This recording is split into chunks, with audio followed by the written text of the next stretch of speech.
Advance happy Rakshabandhan. అందరికీ ముందుగా రాఖీ పండుగ అలాగే జంజాల పౌర్ణమి శుభాకాంక్షలు. రండి వీడియోలోకి వెళ్దాం.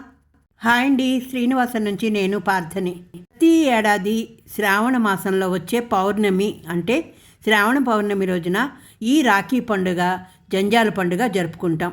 ఈ ఏడాది అంటే 2026 సంవత్సరం పరాభవనామ సంవత్సరంలో శ్రావణ పౌర్ణమి 28వ తారీఖు ఆగస్టు 28వ తారీఖు శుక్రవారం నాడు పడిందండి. ప్రతి ఒక్కరూ ఈరోజు రాఖీ పండుగ అత్యంత వైభవంగా జరుపుకుంటారు. అలాగే జంజాల పౌర్ణమి కూడా.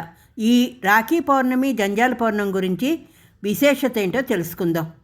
రాఖీ పండుగ గురించి ముందు చూస్తే రాఖీ పండుగ కేవలము ఒక దారం ముడివేయడం మాత్రమే కాదండి. ఇది అక్కా చెల్లెళ్ళు మరియు అన్నదమ్ముల మధ్య ఉండే అమూల్యమైన ప్రేమ, నమ్మకము మరియు బాధ్యతలకు ఒక ప్రతీక. రక్షణ బంధము. రాఖీ అంటే సోదరి తన అన్న లేదా తమ్ముడి క్షేమము, ఐశ్వర్యము కోరుతూ కుడి చేతి మణికట్టుకి రాఖీ కడుతుంది.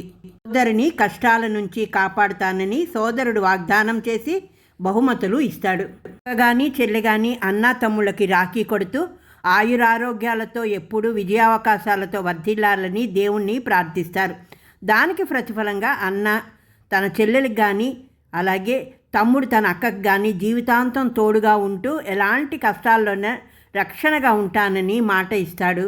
కల్మషము లేని అనురాగము, రక్త సంబంధమైన లేదా వరుసకు అన్నదమ్ములైన ఎటువంటి స్వార్థము లేని స్వచ్ఛమైన ప్రేమను పంచుకోవడానికి ఈ పండుగ ఒక వేదికగా అయింది.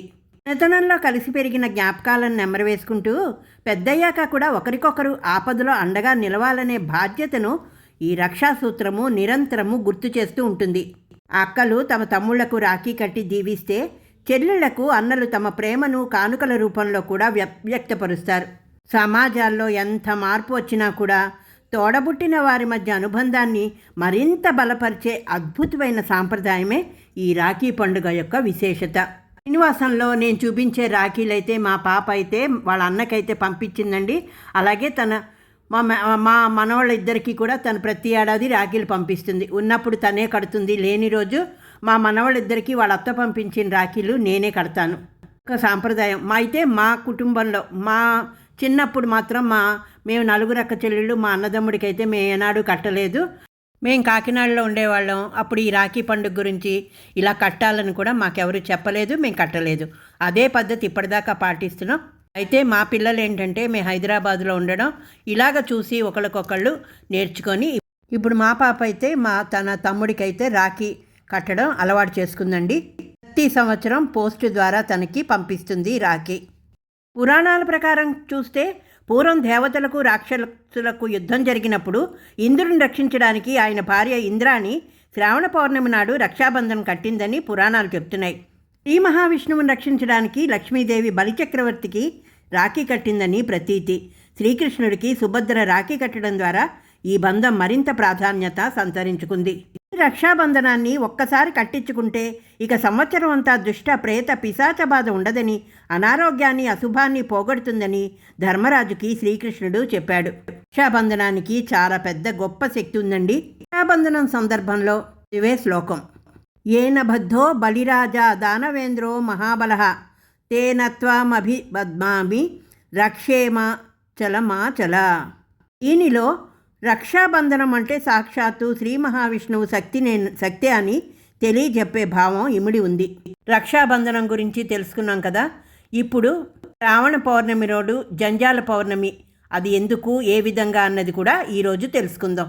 శ్రావణ మాసంలో వచ్చే పౌర్ణమిని జంజాల పౌర్ణమి, శ్రావణ పౌర్ణమి అని పిలుస్తారు. హిందూ సాంప్రదాయంలో ఈ రోజుకు చాలా విశిష్ట స్థానం ఉంది. యజ్ఞోపవీతము అంటే జంజము ధరించేవారు ఈ పవిత్రమైన రోజున ఏడాది పాటు ధరించిన పాత జంజాన్ని విసర్జించి కొత్త జంజాన్ని మంత్రోచ్చరణల మధ్య ధరిస్తారు. దీనిని యజ్ఞోపవీత ధారణ అంటారు.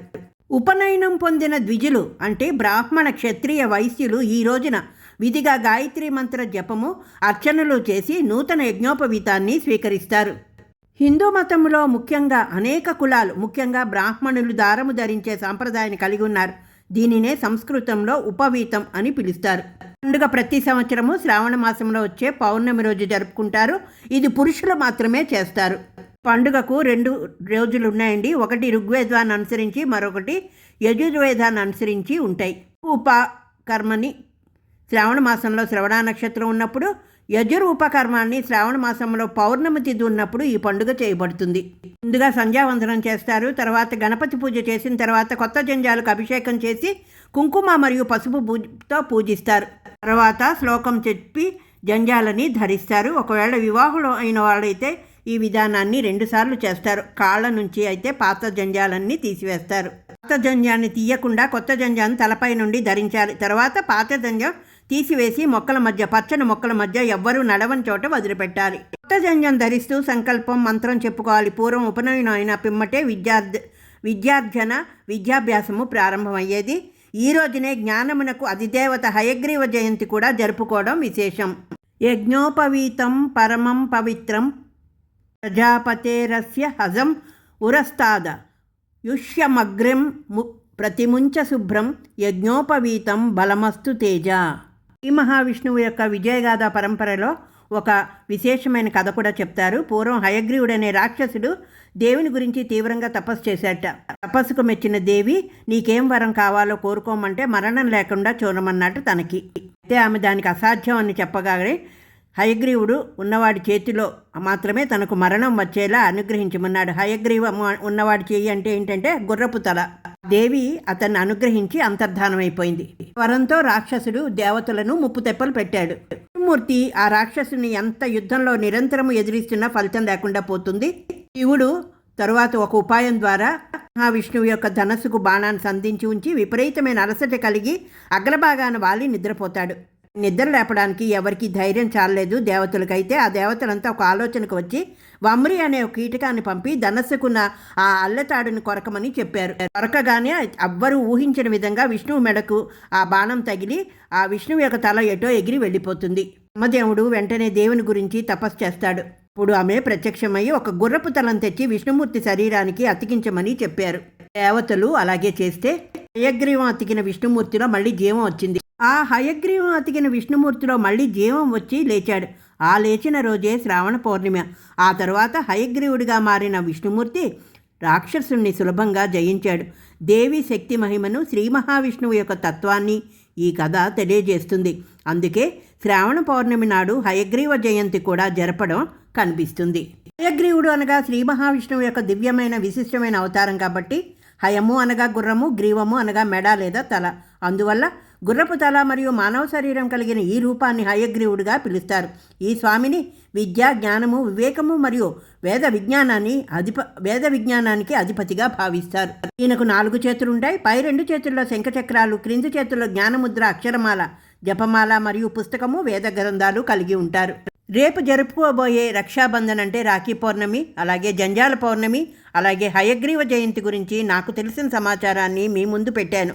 ప్రతి ఒక్కరికి మరొక్కసారి రేపు రాఖీ పౌర్ణమి శుభాకాంక్షలు, అలాగే జంజాల పౌర్ణమి శుభాకాంక్షలు, హయగ్రీవ జయంతి శుభాకాంక్షలు. అందరూ చక్కగా ఈ పండుగలను జరుపుకుంటారని, ఆ భగవంతుని ఆశీస్సులు మీ అందరికీ ఉండాలని కోరుకుంటున్నాను.